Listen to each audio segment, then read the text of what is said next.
요한 1서 4장 7절에서 11절 말씀입니다. 사랑하는 자들아, 우리가 서로 사랑하자. 사랑은 하나님께 속한 것이니 사랑하는 자마다 하나님으로부터 나서 하나님을 알고.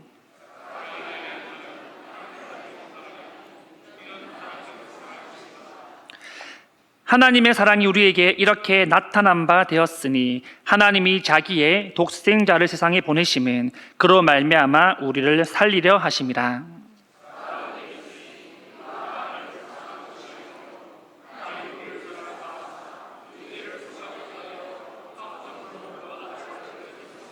같이 합니다. 사랑하는 자들아, 하나님이 이같이 우리를 사랑하셨은즉 우리도 서로 사랑하는 것이 마땅하도다. 아멘. 이 세상에는 사랑의 종류가 참 많은 것 같습니다. 그 중에 여러분이 생각하시기에 가장 아름다운 사랑은 무엇이라고 생각을 하십니까? 누군가 우리에게 당신은 어떤 사랑을 가장 아름다운 사랑이라고 생각하십니까? 라고 물으면 우리는 어떤 것이 가장 아름답다라고 그렇게 고백하시겠습니까? 사랑에는 종류들이 너무나도 많이 있습니다. 먼저 연인의 사랑이 있습니다. 여기 계신 많은 분들이 이미 연애를 경험했고 또는 경험 중이고 또는 앞으로 경험해야 할 분들이 많이 있습니다. 우리가 좋아하는 이성을 만났을 때 심장이 두근거리고 떨림이 있고 부끄러운 그런 모습들이 있지 않았습니까?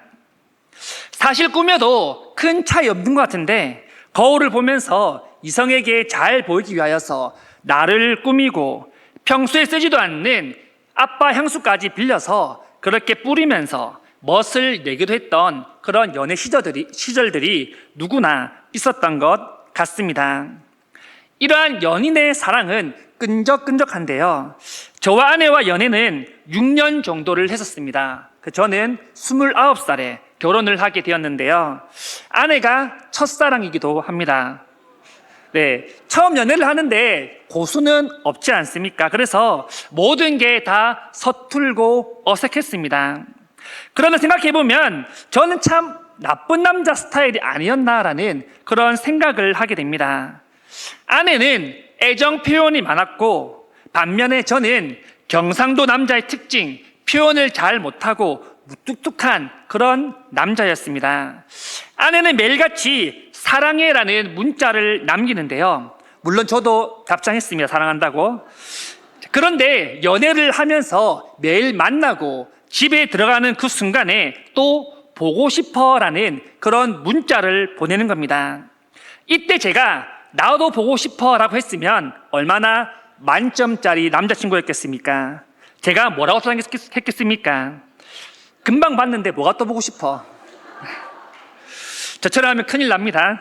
연인의 사랑은 그렇게 갈수록 뜨거워지고 단단해지는 것 같습니다. 그래서 결혼에 골인을 하기도 하는데요.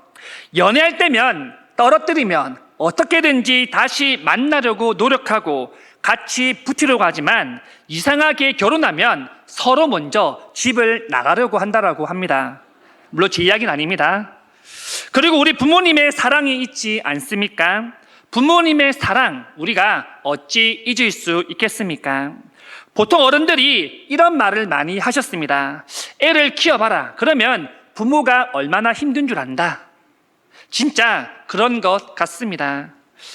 하나는 장난감방을 오지러 놓고 하나는 냉장고에서 이것저것을 빼서 쓰레기를 버리고 하나는 뛰어다니고 하나는 울고 정말 매일이 정신이 없습니다.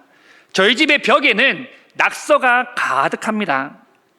아이들 잘못한 것을 혼내면서 나는 어릴 때 더하면 더했겠지. 내 부모님은 얼마나 힘들었을까라는 그런 생각들도 동시에 하면서 반성도 때로는 하게 됩니다. 부모님의 사랑을 가득 받고 자란 아이는 다른 사람을 사랑할 줄 아는 아이가 된다라고 합니다. 하지만 부모님의 사랑을 제대로 받지 못하고 자라는 그런 아이들은 사랑이 결핍되어 있기 때문에 다른 길로 셀 수 있고 반항적인 그런 기질을 가질 수 있다라고 말합니다. 다시 말해서 아이들은 사랑을 먹고 자라난다라는 것입니다. 오늘 말씀해 보시면 사랑이라는 단어가 많이 등장하는데요. 우리가 읽은 7절에서 11절 말씀까지만 이 사랑의 단어를 세어보니까 총 13번의 사랑이라는 단어가 등장합니다. 또한 읽지 않았지만 마지막 29절까지를 제가 세어보니 총 26번의 사랑이라는 단어가 등장합니다. 본문에서 말하는 이 사랑은 이론적인 사랑이 아닙니다. 이 사랑은 경험과 믿음 안에서 증명되어진 사랑입니다. 즉 하나님께서 우리에게 보여주신 사랑이다라는 것이죠.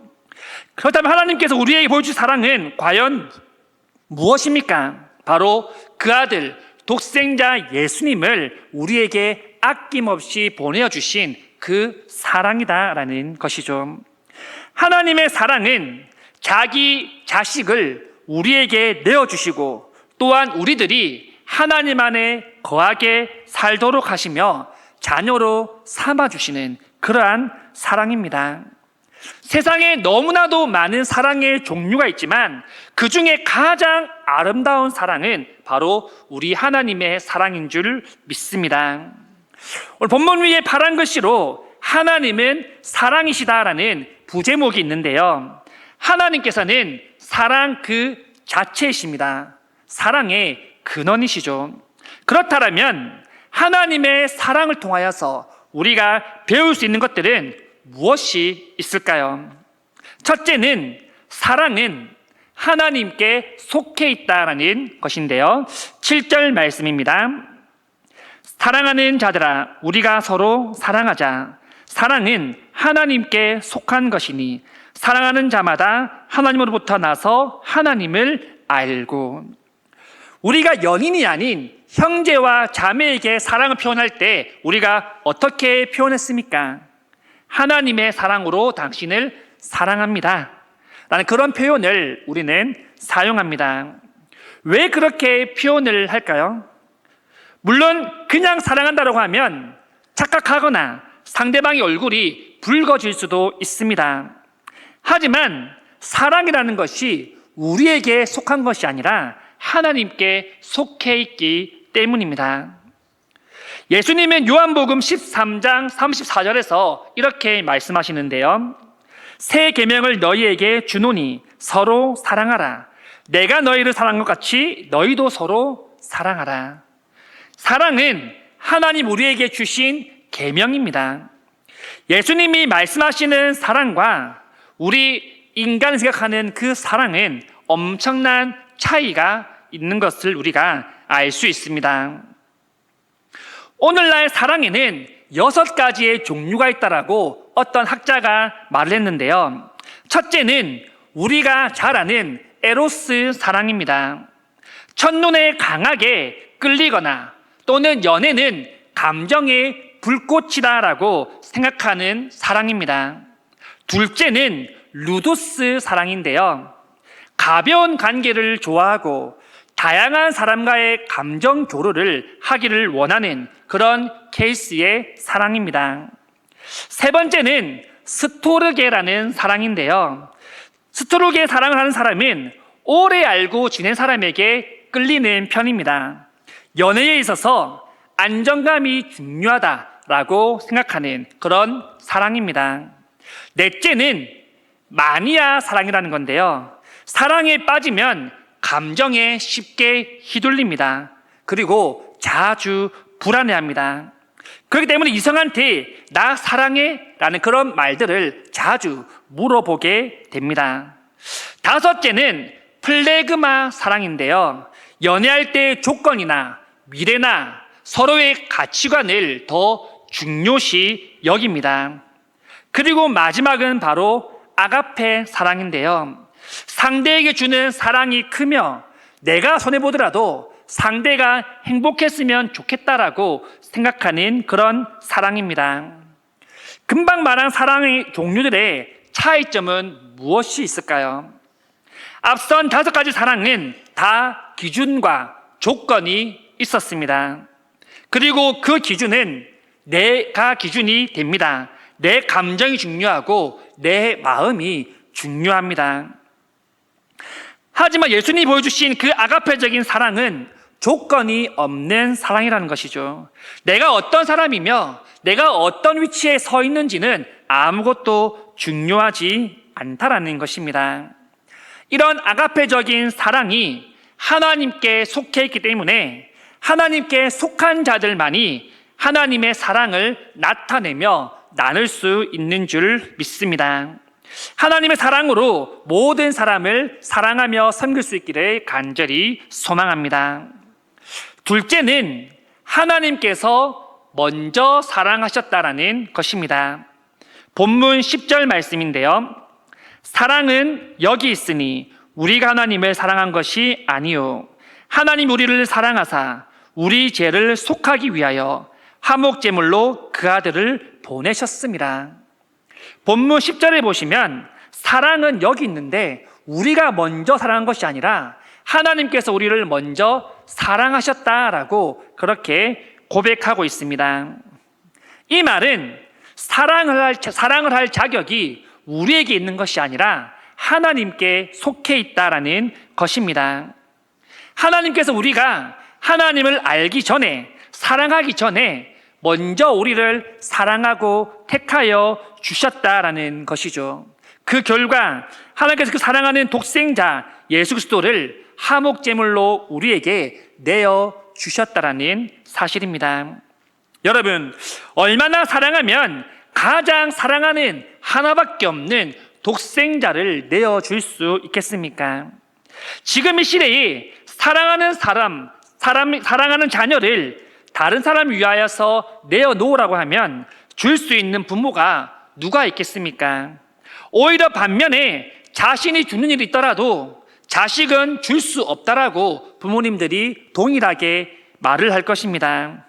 이는 현실적으로 불가능한 일이기 때문입니다. 하지만 하나님의 사랑은 그 아들 독생자 예수님을 우리를 위하여서 화목제물로 내어주신 아름다운 사랑인 줄 믿습니다. 여러분, 발렌타인을 우리는 잘 압니다. 이 발렌타인의 유래가 있는데요. 발렌타인은 고대 로마에 살던 한 젊은 그리스도인의 이름입니다. 많은 초대 교인들처럼 사도들처럼 이 발렌타인이라는 청년도 복음 때문에 자신의 신앙 때문에 감옥에 투옥이 됩니다.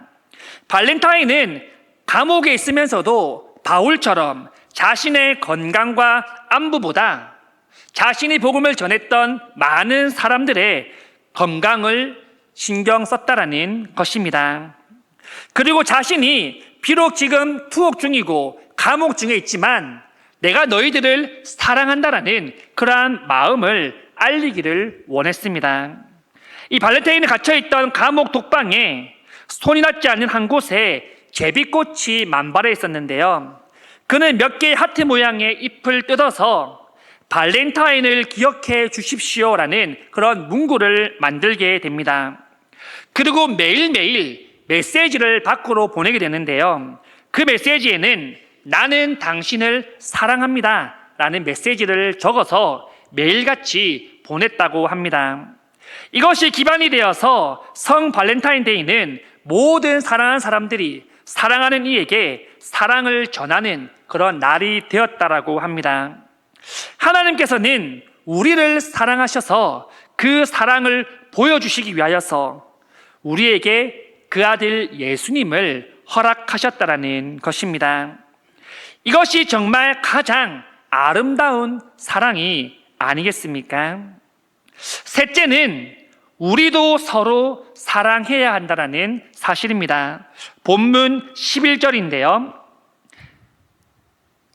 사랑하는 자들아, 하나님이 이같이 우리를 사랑하셨은즉 우리도 서로 사랑하는 것이 마땅하도다.